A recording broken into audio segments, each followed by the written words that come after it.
I stood in my kitchen staring at my phone, my hands shaking so hard I could barely hold it. Linda's voice was still echoing in my ears, each word a separate punch to the gut. She told me to serve her daughter, I whispered to myself, replaying the conversation that had just ended 5 minutes ago. My wife wasn't even home yet. I hadn't told anyone. And already I was Googling flights to Rome, my credit card pulled up, ready to book a one-way ticket that would take me as far from this life as humanly possible. But that's where the story gets crazy. Because 3 hours earlier I was happy, content even. The kind of man who actually believed his life was finally, truly working out. Let me back up. My name is Michael. I'm 42 years old. I work in software sales. Nothing glamorous, but the commission checks are solid, and I'd built a decent life in the suburbs of Columbus, Ohio.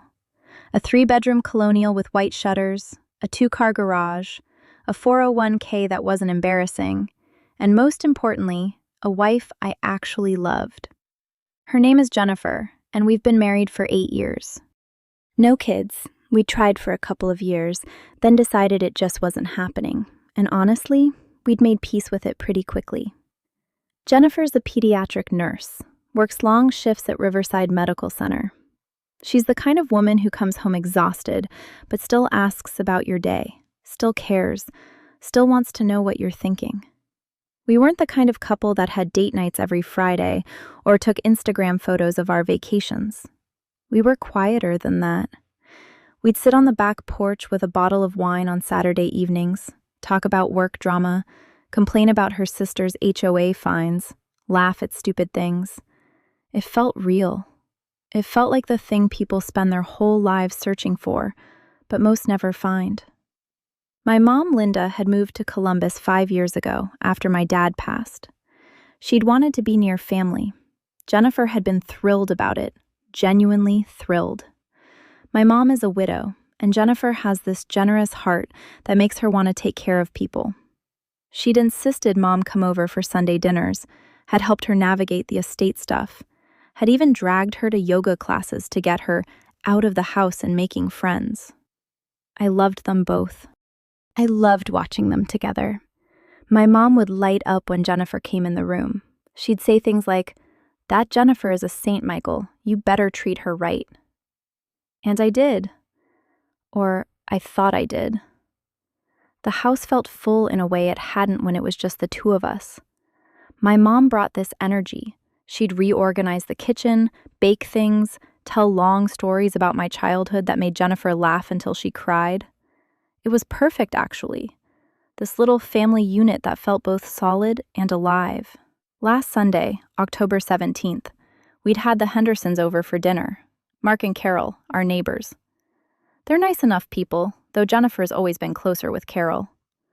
We grilled steaks, drank a little too much red wine, and my mom spent 2 hours telling this hilarious story about how she'd accidentally joined a book club thinking it was a garden club and showed up to discuss 50 Shades of Grey in her Easter dress. Everyone was laughing. Jennifer's hand was on my arm. My mom was animated and happy. Mark was telling some story about his golf game. It was one of those evenings where everything feels right. You're not thinking about the bills or work deadlines or the fact that you haven't exercised in 3 weeks. You're just in it, present, grateful. After the Hendersons left, Mom helped Jennifer clean up while I loaded the dishwasher. I remember hearing them laughing in the living room, my mom's voice getting higher and higher like it does when she finds something genuinely funny. I thought, this is it. This is the life I've built. This is good. Wednesday morning, everything changed. I was at work, sitting in a conference call about Q4 projections, when Jennifer called. She never called during work hours. My stomach did a flip when I saw her name on the screen. I excused myself from the meeting and stepped into an empty conference room. "Hey, what's wrong?" I asked immediately. "Nothing's wrong, exactly," Jennifer said, and I could hear something in her voice. Not panic, more like, careful. "Your mom called me. She wanted to ask me something. She asked if I could help her with something, and when I said yes, she told me what it was, and now I'm not sure how to handle it. My heart was already racing. What did she ask? She wants me to help her set up a business. Some kind of wellness coaching thing. She's been researching it, and she thinks she could be really good at it. But she needs someone to help her with the website and the social media, and basically running the operational side while she does the coaching part. I breathed out. It wasn't bad news, it was just unexpected. My mom had never mentioned wanting to start a business. Okay, I said slowly. What did you tell her? I told her I'd think about it. Michael, she's really excited about this. Like, really excited.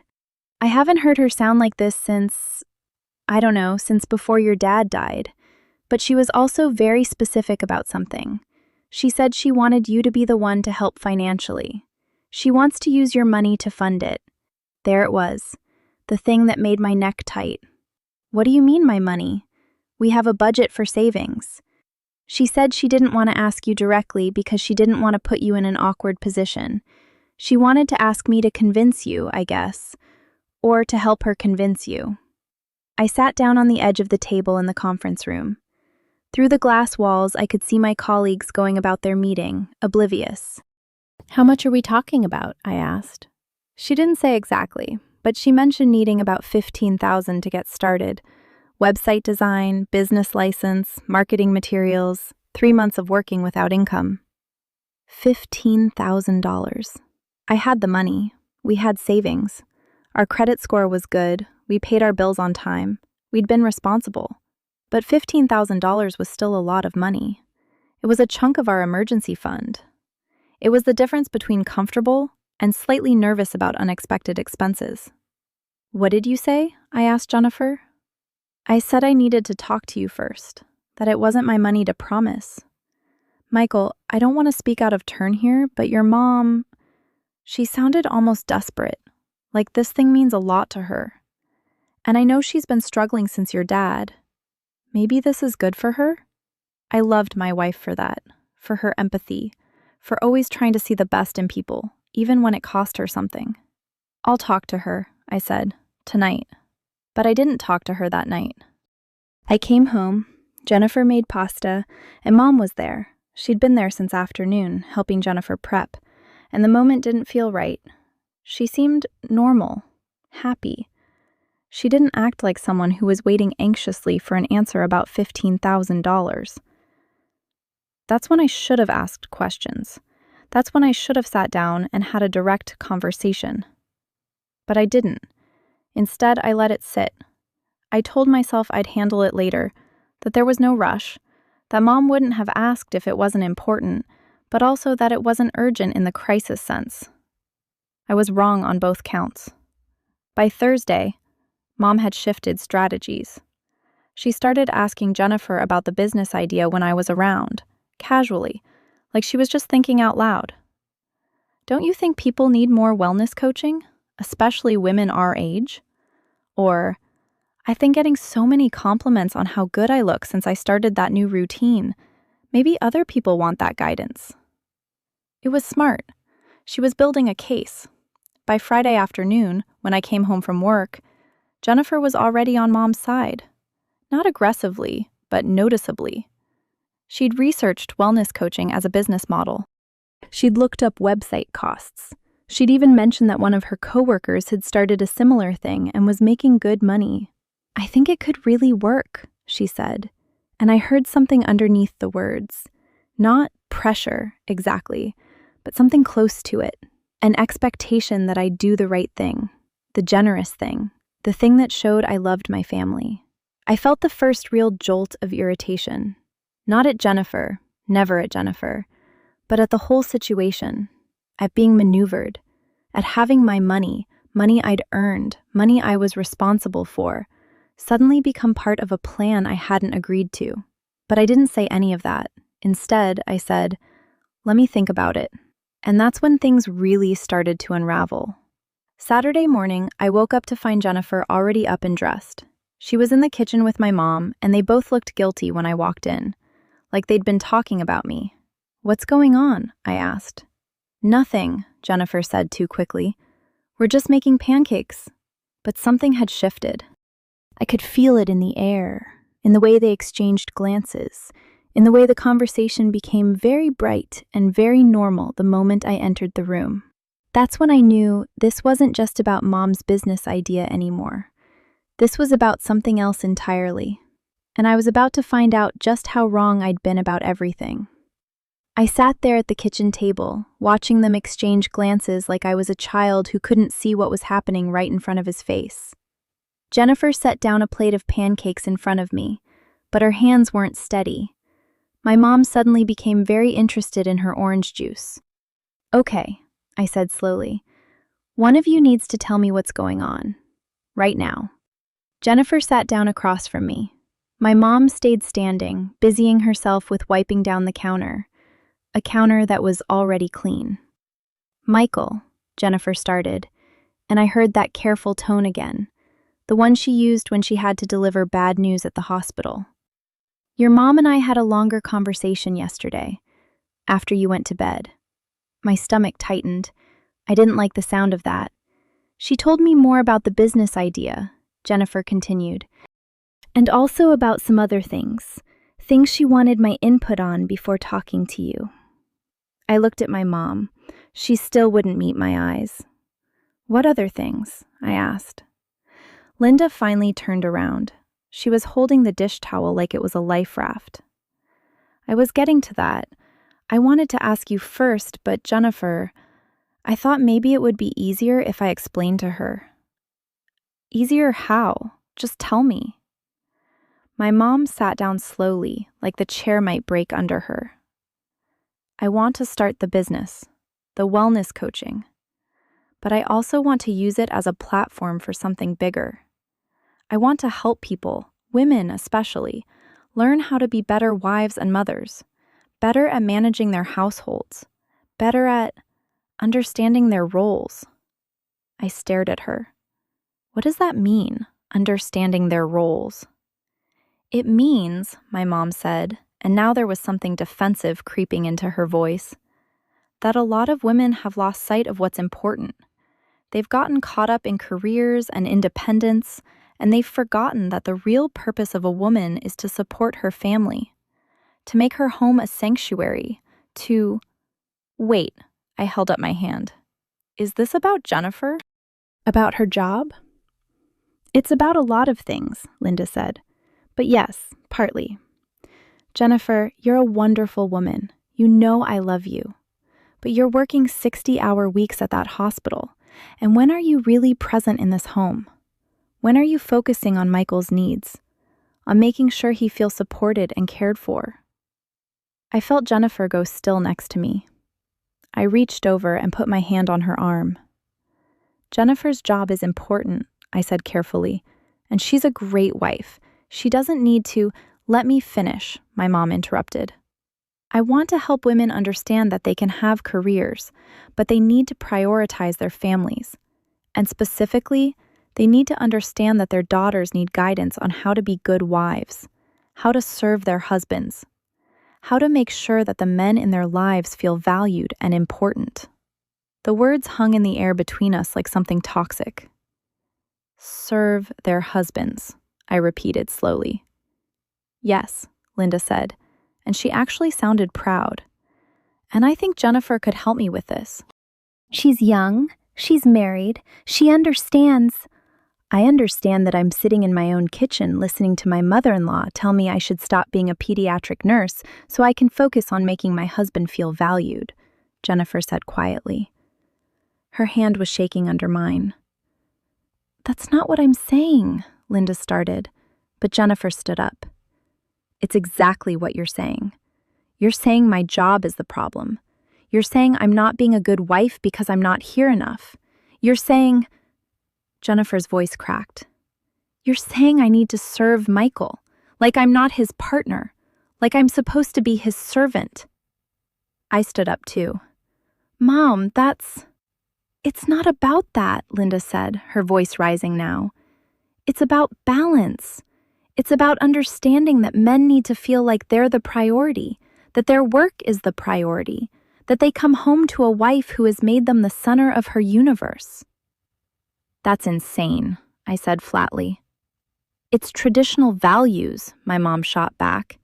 And maybe if more women understood them, we wouldn't have so many divorced men walking around wondering why their wives left them. The silence after that was enormous. Is that what this is about? I asked. About Dad? About... Your father worked hard his entire life, Linda said, and her voice had gone cold. And I sacrificed everything for this family. Everything. I gave up my career, my friends, my own dreams. And he still... She stopped abruptly. I'd never heard her say this before. In all the years since Dad died, I'd never heard her express even a hint of resentment. He still what? Jennifer asked, and I could hear the shift in her voice. Not anger now, something closer to sadness. It doesn't matter, Linda said. The point is that I made choices, and I'm not going to let you make the same mistakes I did. I'm not going to let my daughter-in-law throw away her marriage because she's too busy playing nurse. Playing nurse? Jennifer laughed, but there was no humor in it. It was the sound of something breaking. I'm saving children's lives, Linda, every single day. I go to work and I hold sick kids and I comfort parents and I help doctors make medical decisions. And you think I'm playing? I think you're choosing work over your marriage, Linda said flatly. I grabbed Jennifer's hand. That's enough, Mom. This conversation is over. No, it's not, Linda said, and there was something in her face I'd never seen before, something hard and calculated. Because I haven't told you the other part yet, the part about my granddaughter. The room tilted. Your what? I said. Linda's smile was small and terrible. Your daughter, Ashley. She's 19 years old. She lives in Cleveland, and she wants to meet you. I felt Jennifer's hand go limp in mine. I don't have a daughter, I said, but the words came out hollow. You do, Linda said. You had her when you were 23. Her mother wanted to give her up for adoption, but I convinced her not to. I convinced her to let me help raise Ashley in my home, to tell her that I was her grandmother, not her mother's friend. And all these years, I've been the one who's raised her. I've been the one who's taught her the right way to be a woman, the right way to serve. I couldn't breathe. How is this possible? Jennifer whispered. Because I never told him, Linda said to Jennifer, not to me. Because I thought he'd make a mistake and ruin his life, and I was trying to protect him. I was trying to help. And when he met you, when he decided to marry you, I thought maybe it didn't matter anymore. But then I realized that he was going to make the same mistakes I made. He was going to let his wife run wild and chase her own dreams, and he was going to end up alone and bitter like your father did. My father wasn't alone, I heard myself say. He loved us. He loved you. He loved his work, Linda corrected. And he tolerated me. And I spent 40 years making excuses for that, because I thought that's what a good wife did. She looked at Jennifer then, and there was something almost pitying in her expression. So I brought Ashley here. I told her about you. And I told her that before she makes the same mistakes in her own life, before she marries a man and then neglects him for a career, she should learn from Jennifer. She should see what happens when a woman prioritizes herself instead of her family. You brought her here? I said. To our house? Last month, Linda said calmly. She stayed while you were in Denver for that conference. Jennifer showed her around, and Ashley asked her questions about her career, and Jennifer was so proud to tell her about being a nurse. And Ashley listened. And then I explained to her what a waste that was. What a tragedy it is when a woman throws away her potential to be a good wife and mother. I looked at Jennifer. She was staring at my mother like she'd never seen her before. And now, Linda continued, I want Ashley to come stay with us. For a few months, so she can learn the right way to do things. So she can understand what it means to be a woman who puts her family first. And I want you to help fund the business, Michael, because I need the money to make sure Ashley has a comfortable home while she's here. I need it to set her up for success. I need it to make sure that at least one generation in this family doesn't make my mistakes. No, I said. No? No, I repeated. Absolutely not. You're not bringing some... I stopped. I didn't even know what to say. You're not using our money to fund some kind of program where you convince my daughter that she should be a servant to whatever man she ends up with.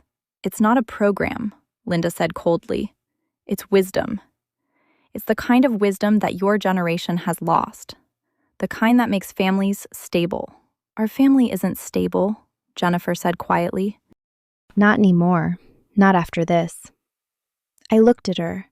She was looking at my mother like she was a stranger, like she was someone dangerous. Jennifer, I need some air, she said, and she walked out of the kitchen. I heard the front door open and close. I heard her car start. My mom was still sitting at the table, her hands folded in front of her, looking at me like she'd done something noble. Like she'd just explained the most reasonable thing in the world. You need to leave, I said. Michael, if you would just listen, get out of my house. She stood up slowly. You're being emotional. You're not thinking clearly. Get out. I watched her gather her purse. I watched her walk to the door. And when she turned back to look at me, there was something in her expression that made my blood run cold. It wasn't sadness or regret. It was certainty. It was the look of someone who believed she'd done the right thing and who was willing to wait for everyone else to come around. After she left, I sat alone in the kitchen with the pancakes getting cold on the plate. I picked up my phone. I Googled flights to Rome. My hands were shaking so hard I could barely type. One way. As far away as possible. That's what I needed. But then I stopped, because I realized something. Running away wasn't an option, not anymore. I had a daughter I'd never met, and my wife had just left the house. And my mother had somehow convinced me that everything I thought I knew about my own life was a lie. I sat in my car outside the lawyer's office, waiting for Jennifer to come out. It was Monday morning, and the October sun was already burning off the last of the cool air. I'd called her first thing after Linda left 4 messages actually, and when she finally answered, her voice was hollow. I'm at David Chen's office, she'd said. He's a family law attorney. Carol recommended him. Family law. The words felt like a punch. Now, watching her walk down the sidewalk toward me, I could see that she'd been crying. Her eyes were swollen, and she moved slowly, like she was walking through water. I got out of the car and opened the passenger door for her, and she got in without looking at me. What did he say? I asked. That we need to talk to you about what we're going to do. That Linda's revelation complicates things, but it doesn't change anything about our marriage unless we let it. Jennifer stared out the window. He also said that if Linda tries to push forward with this business idea, or if she attempts to bring Ashley into our home without our consent, we can file for a restraining order. That she's been deceptive and manipulative, and those things matter legally. I pulled into traffic. Do you want that? A restraining order? I don't know what I want, Jennifer said quietly. I want to understand how your mother could do this. How she could hide a child from you for 19 years. How she could manipulate me. How she could come into our home and... Her voice cracked. Michael, she tried to use me to change you. She tried to make me complicit in controlling you. I know. Do you? Jennifer turned to look at me, and her eyes were sharp now, angry. Because I feel like I've been living with a stranger. I feel like everything good about the relationship I had with your mother was a lie. And I keep thinking about Ashley, about this girl who's been raised by Linda, who's been taught all these toxic ideas about what women should be. And I keep thinking about how you're her father, and you didn't even know she existed. My hands tightened on the wheel. I need to talk to her, I said, to Ashley. I need to understand what Linda told her, what she believes, what... Not yet, Jennifer interrupted. Not until we have a plan. Not until you know what you're going to say. Because, Michael, whatever your mother did, whatever her reasons were, Ashley is innocent. She's been fed poison her entire life, and you can't just show up and expect her to understand that the woman who raised her is wrong. I knew Jennifer was right. I'd spent the entire night after Linda left staring at my phone, at the single text message my mother had sent. Ashley's number is 216-555-0847. She's been waiting to meet you. Please don't hurt her by rejecting this. I hadn't called. I'd been too angry, too confused, too terrified of what I might say. What do we do? I asked.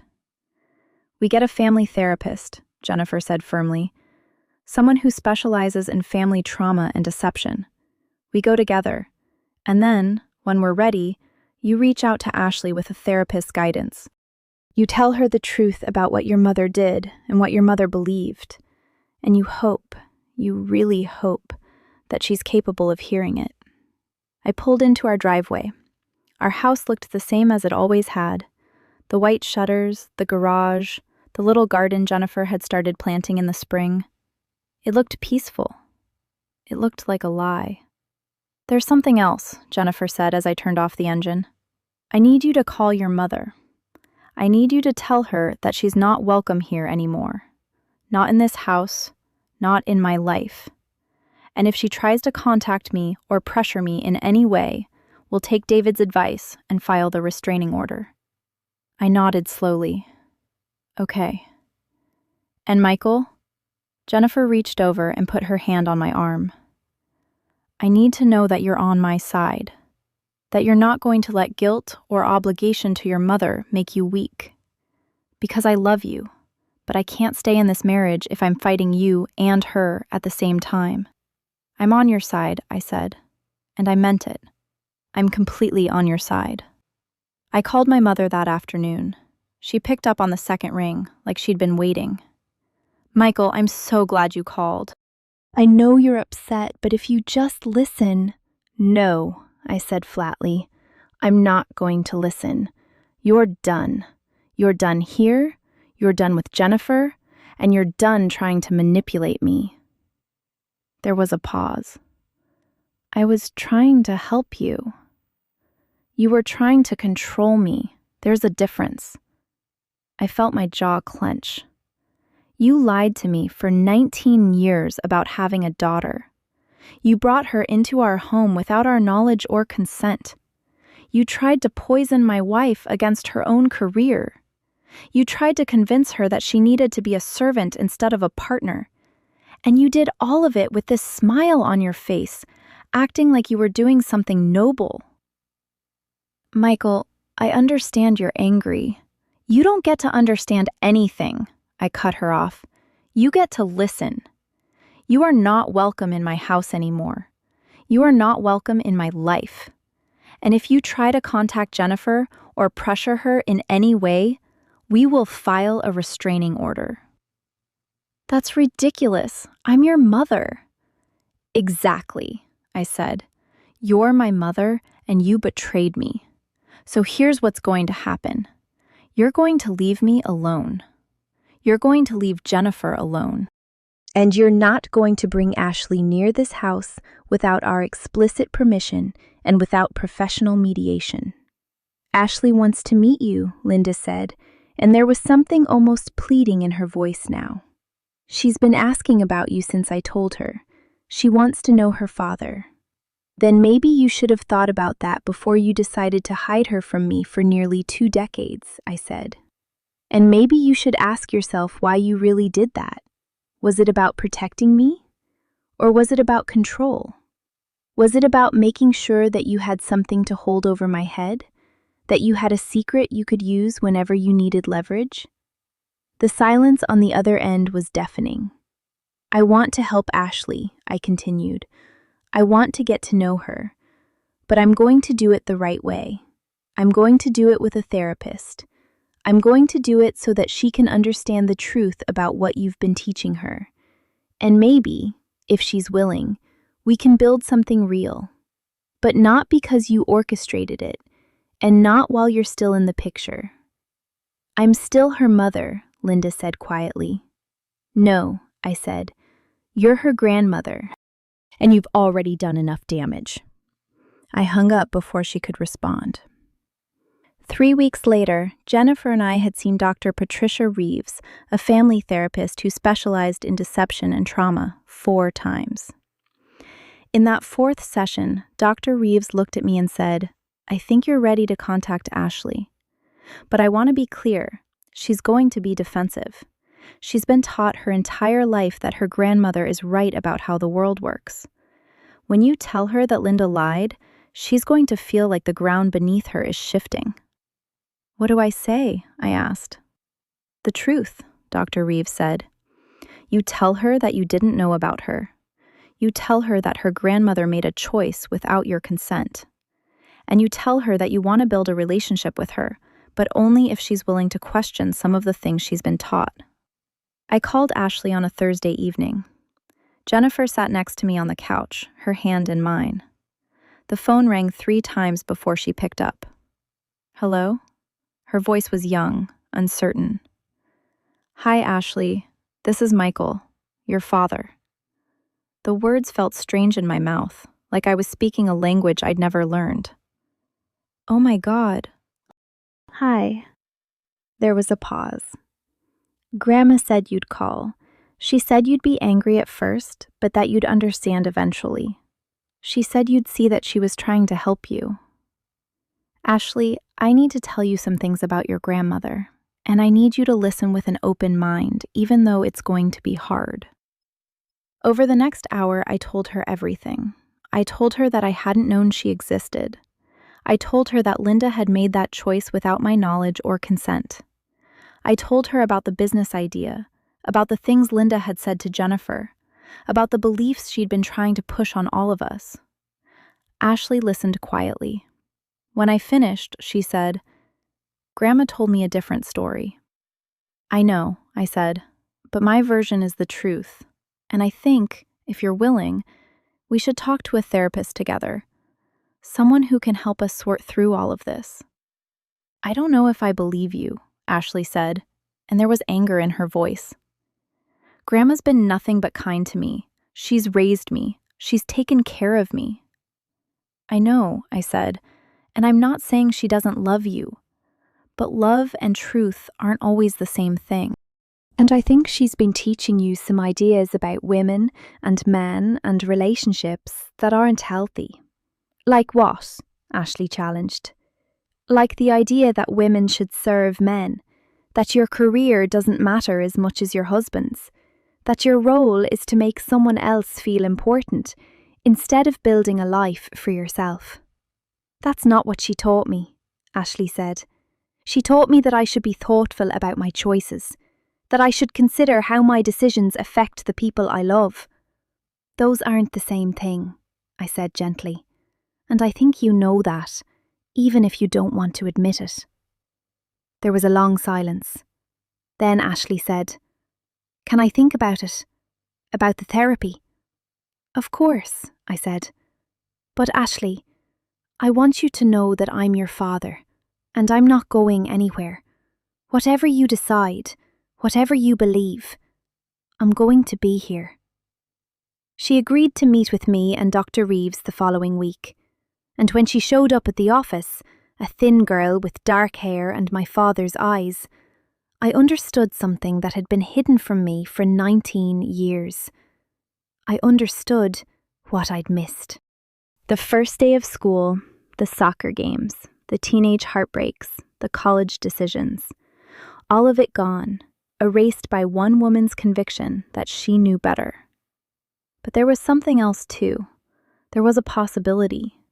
There was the chance that this girl, my daughter, could become someone I actually knew. In that first session, Dr. Reeves asked Ashley to tell us her story, to tell us what her grandmother had taught her and how she understood her place in the world. Ashley started talking, and as she talked, I could hear Linda in every sentence. I could hear the careful, poisonous language that had been fed to her since childhood. The idea that a woman's value was tied to her ability to support a man. The idea that ambition was a kind of selfishness. The idea that her grandmother had sacrificed everything, and that Ashley needed to learn from that sacrifice and not make the same mistakes. "Do you believe all of that?" Dr. Reeves asked gently. Ashley hesitated. I don't know. I thought I did. But when my father said those things, I realized that I've never really questioned Grandma. I've just accepted what she said as truth. "And now?" Dr. Reeves asked. "Now I'm confused," Ashley said, and her eyes filled with tears. "Now I don't know what to believe." That was the beginning. It wasn't a happy ending, not yet, but it was the beginning of something real. 2 months later, I was sitting in my living room when my phone buzzed. It was a text from Linda. "I'm moving to Florida. I've accepted a job offer at a senior living community. I think it's best if I give you space to build your relationship with Ashley. I hope someday you'll understand that everything I did was because I loved you." I read the message 3 times. I wanted to feel relief, but mostly I just felt sad. My mother was still my mother, and that hadn't changed. What had changed was my understanding of what that meant. It meant that sometimes the people we love can hurt us in the deepest ways. It meant that good intentions and harmful actions can live in the same person at the same time. I showed the message to Jennifer. She read it and handed the phone back to me. "How do you feel?" she asked. "I don't know yet," I said. "Ask me in a year." But I knew something already. I knew that I wasn't going to book that flight to Rome. I wasn't going to run away. I was going to stay here, in this house with the white shutters and the garden that Jennifer had planted. I was going to meet my daughter. I was going to rebuild my marriage. I was going to figure out how to love my mother from a distance, while also protecting myself from her need to control. It wasn't the life I thought I had, but it was the life I actually had. And for the first time in weeks, I was ready to live it.